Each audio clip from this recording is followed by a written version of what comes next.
Hey everybody, it's Rod with Civil Advantage Firearms Training. Today we're going to do an update review of the IWI Tavor.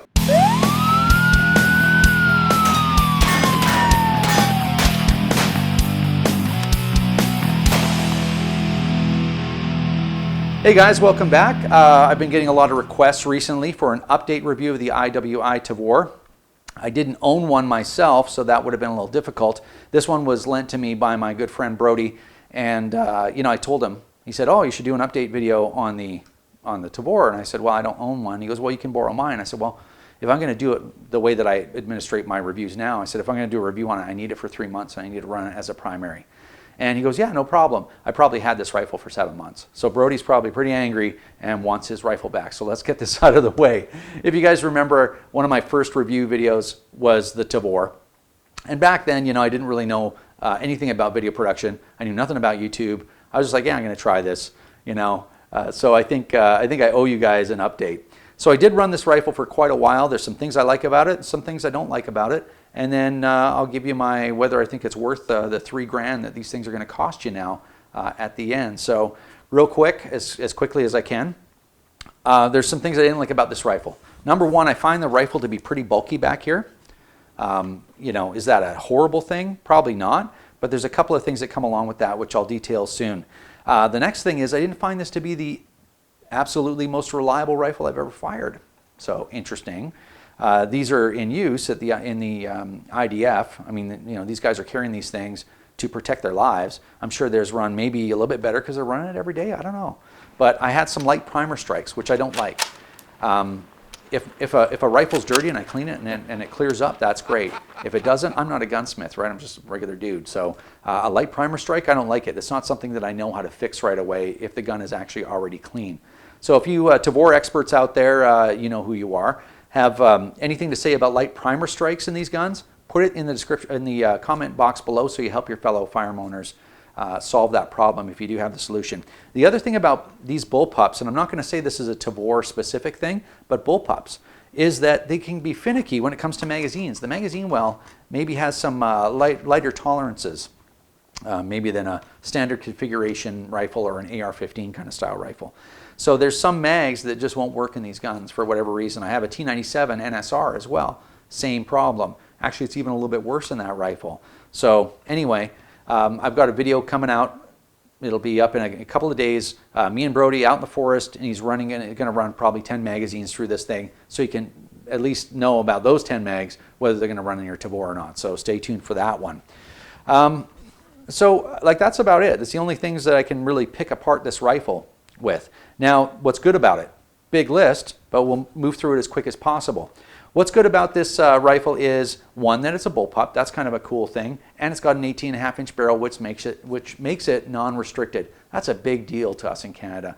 And I spend a lot of my time shooting on the range, but most recently, I've been going out to the forest a lot more because I live in the mountains here in British Columbia. And I'm really enjoying that. So the whole restricted thing is starting to annoy me a little bit. So this gun comes in handy there. Non-restricted, take it wherever you want. You want to leave it in the car at work, as long as your doors are locked and the firearm's unloaded and out of sight, great. I just don't need to be chased around for paperwork and all this stuff with the restricted firearms all the time. So in that case, I really appreciate the fact that it's non-restricted. The price tag is steep. It's about $3,000 now, especially with the US dollar the way it is currently. So that's a lot of money to pay for a rifle. As far as the rifle, so it's a consideration. As far as the rifle is concerned, probably pretty accurate. I didn't do accuracy tests because to me, I shoot at like 230 meters at a maximum. Like I'm mediocre past 200. I can't even really see things past 200 anyway. So that's probably the reason why I'm so mediocre, among other things. So you got an 18.5-inch barrel, which really helps your muzzle velocity, right? So you're gonna get those 223s and 5.56s running really fast. So that's kind of a cool thing for an overall short package. I know it's more of a bullpup thing and a non-restricted thing, but still, that's part of the Tavor, right? The charging handle itself is in a really good spot. It's in a good spot for some things and not such a good spot for other things. So as far as getting some leverage, right, it's in a great spot. It's a little bit farther away from you, so now you got a little bit more bicep to deal with when you're trying to cycle the action on this thing. When it comes to the fact that this charging handle's up here, if you put an optic like, this is actually I learned this the hard way. If you put an optic like an Aimpoint Pro on here, the optic itself has a great big knob on it for mounting it to the rail. That knob interferes with the charging handle, not so much the charging handle, but the flesh on your hand as you pull that charging handle. So that's one thing I don't like about charging handles being up here. Another great reason why the AR are so great. With an AR though, you're having to really get that muscle, train your muscle memory to be able to pull that charging handle close in to your body. Whereas this is, you get a nice long reach on that. So enough about the charging handle. I know I've gone on and on. You have a full length rail across the top of the firearm. That's great. Put your optic wherever you want. You got some backup sights. I didn't have the proper tool to get these particular ones off. So I would have made this so that I would have the longest sight radius I possibly could, and then put my optic for backups, and then put my optic in the middle. There's a lot more rail opportunity, I think, in this generation of Tavor. The trigger is okay. The stock triggers are okay. You can shoot the rifle. This one has a Geisley trigger upgrade inside of it, and I think that the trigger's all right still. Maybe it's just, I don't know what it is. There's a lot of linkages inside of a Bullpup for those triggers rather than just a little trigger assembly that can come right out with an AR or standard configuration rifle. So there's a bit of a sacrifice on the trigger.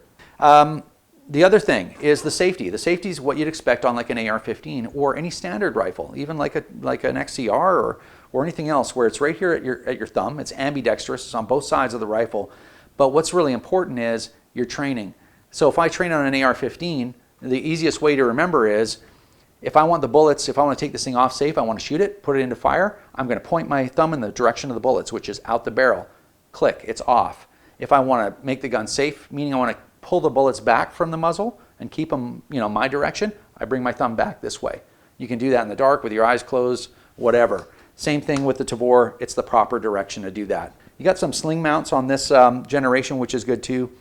That was one of the problems with the previous generation Tavors, from the one I remember, that they didn't come with these, pivoting sling mounts on them, and it was a little bit difficult to get the proper stuff to mount a sling, which is really annoying when you get the rifle. I'm going through that with another firearm. I won't mention which one, but I will soon. The other thing is the ejection port. If you're right-handed and it's set up for right-handed shooters, that's great, no problem. And the magazine release back here is in a proper spot. Now, some people say that the way that you release the magazine is to take your strong hand off the grip and whack the magazine release back here. That's great if you want to train yourself that way, if the magazine will fall free. If it doesn't fall free, now you've wasted the time in taking your hand off, your strong hand side off, whacking this thing, oh, it's not coming off. Then you're going to put your strong hands back on the gun, take your weak hand side, your support hand side, and then yank this thing out. So personally, I wouldn't recommend that you do it that way, because if it doesn't work, now you've wasted a bunch of time and you're standing there with an empty gun, rather than just take your hand off and pull it this way. When you do it this way, they've designed this perfectly for that. It's so ergonomic, it's ridiculous. It's awesome. They did a great job on that. And the best part of this rifle, in my opinion, is the bolt release, which is when you get this magazine, you seat the magazine. It's almost as good as good like an AR is, but in a different way. You seat the magazine, and all you got to do is just run your hand straight back like that. It's really easy to close the bolt, and you can start shooting again. So this was genius, in my opinion. The safety is great. The bolt release is genius.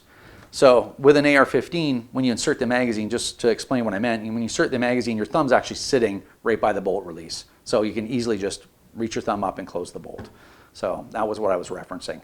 The comes with an A2 style flash hider. You can spin that off and upgrade it, same threads. And overall, the gun is a ton of fun. Now, I know that some of the things I'm going to say real quick are representative of a Bullpup configuration, but still, this is a Bullpup, so it has certain advantages that I'll associate with the Tavor. One is that a lot of your weight is back here. So if you got a Bullpup, this goes up against your shoulder, all the weight's kind of close to your body. You can hold this gun up in a shooting position for a lot longer than you can with a really heavy standard configuration rifle. So that's kind of cool. The last thing I'll say, second to last actually, is changing magazines on a Bullpup is a difficult task, I think. And it's a completely different way to change a magazine, but I find that because it's so close to your body, a lot of times, I mean a lot, I don't want to overstate, I'd say if I change 10 magazines, at least one of those times I'll get my sleeve or something caught in the magazine well because it's so close into you here. So my sleeve is sitting here. If I got a loose jacket on, the fabric will get stuck right in here, and then I'm yanking this thing out and fighting with it. Am I fighting with it all day long? No, but I'm just saying that's kind of one of the disadvantages of bullpups, but this rifle is a bullpup. The other thing is the price. It's really pricey, and with the US dollar where it is, it's even more expensive. But again, if you have the money or you're going to sell another rifle to buy the Tavor, you know, I could probably justify that price because it is a gun I think that would last you a long time. If you've got a Tavor and you've had it for years and years and years, and it's been as good as it's always been, put that experience in the comments, please, and let us know. It's a very rugged rifle. It's a very cool rifle. And again, probably the biggest thing is it's non-restricted. So I'm going to say, if this rifle really appeals to you, the manual of arms, meaning how you're going to use the rifle, really appeals to you, like the whole bullpup thing, I don't think you can go wrong with the Tavor. I'm sure the reliability will get better as you shoot it or just fix whatever problem you have, and I'm sure it'll be plenty reliable. These things are battle tested. So anyway, hopefully that helps and is a better review than the last one I did. If you want to follow us on Twitter, you can at civiladvantage1. If you want to find us on the net, you can at www.civiladvantage.com. Thanks, and we will see you soon with another review. Take care.